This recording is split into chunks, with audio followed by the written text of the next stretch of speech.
मेरे यहाँ राष्ट्रीय स्वयंसेवक संघ की शाखा चलती थी। शाखा में तो खेल-कूद होता, लेकिन देशभक्ति के गीत होते थे। वो मन को जरा बड़ा मजा आता था, एक मन को छूता था, अच्छा लगता था। तो ऐसे ही करके हम संघ में आ गए। तो र संघ के एक संस्कार तो मिले कि भाई कुछ भी सोचो, करो। अगर वो पढ़ते हो तो भी सोचो कि मैं इतना पढूँ मैं देश के काम आऊँ। अगर व्यायाम करता हूँ, मैं ऐसा व्यायाम करो कि मेरा शरीर भी देश को काम आए। ये संघ के लोग सिखाते रहते हैं। अब संघ एक बहुत बड़ा संगठन है, शायद अब उसके 100 साल हो रहे हैं, ये 100वाँ वर्ष है और दुनिया में इतना बड़ा स्वयंसेवी संगठन कहीं होगा ऐसा मैंने तो नहीं सुना है। करोड़ों लोग उसके साथ जुड़े हुए हैं। लेकिन संघ को समझना इतना सरल नहीं है। संघ के काम को समझने का प्रयास करना चाहिए और संघ स्वयं तो एक पर्पज ऑफ लाइफ जिसको कहें, इसके विषय में आपको एक अच्छी दिशा देता है। दूसरा, देश ही सब कुछ है और जन सेवा ही प्रभु सेवा है। ये जो हमारे वेद काल से जो कहा गया है, जो हमारे ऋषियों ने कहा, जो विवेकानंद ने कहा, वही बातें संघ के लोग करते हैं। तो स्वयंसेवक को कहते हैं कि भाई तुम्हें संघ में से जो प्रेरणा मिली, वो 1 घंटा शाखा है, वो स्वयं नहीं, यूनिफॉर्म पहनना वो स्वयं से संघ नहीं है। तुमने समाज के लिए कुछ करना चाहिए और वो उस प्रेरणा से आज ऐसे काम चल रहे हैं, जैसे कुछ स्वयंसेवकों ने सेवा भारती नाम का संगठन खड़ा किया है। ये सेवा भारती जो गरीब बस्तियां होती है, झुग्गी झोपड़ी में गरीब लोग रहते हैं, जिसको वो सेवा बस्ती कहते हैं।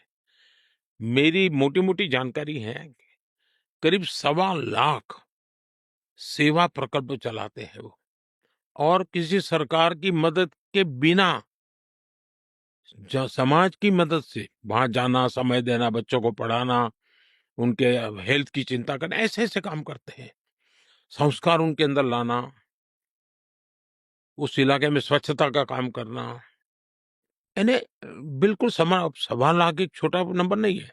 वैसे कुछ स्वयंसेवक हैं, संघ में से ही गढ़े हुए हैं, वो वनवासी कल्याण आश्रम चलाते हैं और वो जंगलों में आदिवासियों के बीच में रह करके आदिवासियों की सेवा करते हैं। 70,000 से ज्यादा वन टीचर वन स्कूल एकल विद्यालय चलाते हैं और अमेरिका में भी कुछ लोग हैं जो उनको लिए शायद $10 या $15 का डोनेशन करते हैं इस काम के लिए और वो कहते हैं कि एक कोका कोला नहीं पीनी है इस महीने, एक कोका कोला मत पियो और उतना पैसा ये एकल विद्यालय को दो। अब 70,000 एकल विद्यालय आदिवासी बच्चों को पढ़ाने के लिए करना, कुछ स्वयंसेवकों ने शिक्षा में क्रांति लाने के लिए विद्या भारती नाम का संगठन खड़ा किया। करीब 25,000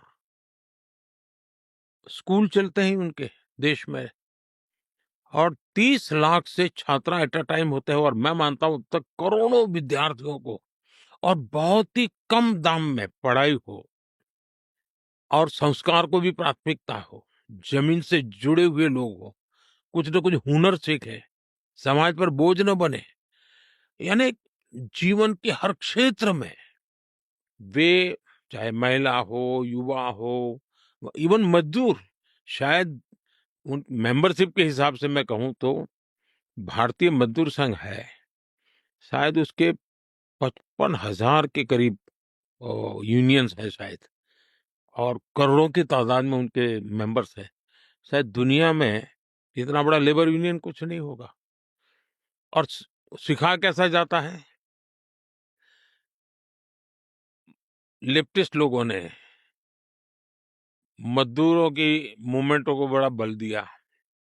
लेबर मूवमेंट जो लगे हैं उनका नारा क्या होता है, workers of the world unite, दुनिया के मजदूरों एक हो जाओ, फिर देख लेंगे, ये भाव होता है।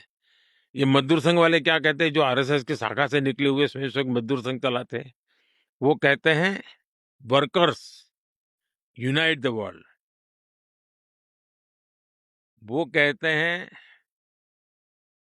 Workers of the world unite, ये कहते हैं workers unite the world. Unite the world. ये कितना बड़ा वाक्य, दो शब्दों में इधर उधर है, लेकिन कितना बड़ा वैचारिक बदलाव है।